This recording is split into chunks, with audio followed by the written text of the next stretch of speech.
Carla Abellana, hirap ng magpapayat dahil may naranasang health condition sa edad na 37. May naging revelasyon si Carla tungkol sa health condition niya na ngayon ay ibinahagi sa publiko sa pamamagitan ng social media. Sa edad na 37 ay nasa perimenopausal stage na ang kapuso aktres na si Carla Abellana at 5 taon nang nagsasuffer ng hypothyroidism.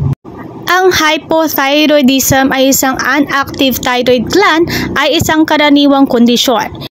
Ito ang resulta kapag hindi nakagagawa ng sapat na thyroid hormone ang thyroid gland. Ang mababang produksyon na ito ng hormone ang nagpapabagal sa metabolismo ng katawan. Kadalasang nakakaramdam ng panlalamig ang mga pasyente, pagod at may depresyon. Kung ikay may iniindang hypothyroidism, ay mapapansin mong nadadagdagan ng iyong timbang. Kahit na may sinusunod kang maayos na diet at nag-eehersisyo ka ng regular. Kwento ng Kapuso Star, 5 years na siyang nakikipaglaban sa hypothyroidism at kinumpirma ngang nasa perimenopausal stage na siya.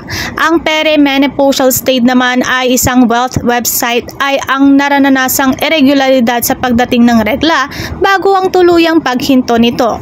Kung minsan, 3 weeks pa lamang ay dumarating na ang regla at may pagkakataon namang wala ng 1 buwan.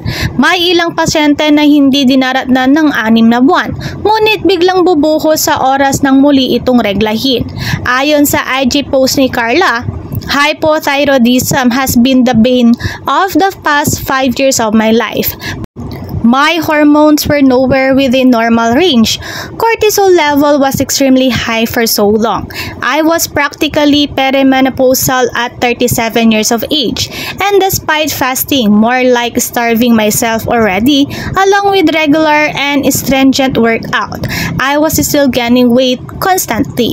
5 years, 5 doctors, numerous tests over the years, countless medication in all sort of combinations, hundreds of thousands of pesos. Nothing seemed to really work long term, simulang pagbabahagi ng aktres sa kanyang kondisyon.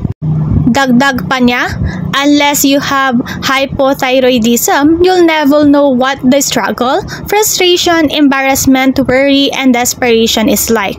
Most especially if weight and appearance are key factors in your line of work, say pa ni Carla. October last year, I had very little but just enough hope to once again shift doctors. I chanced upon Roland Angeles, medical doctor online, and read that he has a record almost all patients losing a certain % of weight in just a month. So I immediately set an appointment.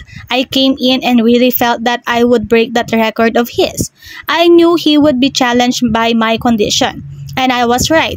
I was one of the very few patients he's had who didn't lose weight in a month. Pagpabahagi pa ni Carla na nagsabing may part 2 pa ang pagpapasopubliko ng kanyang health update.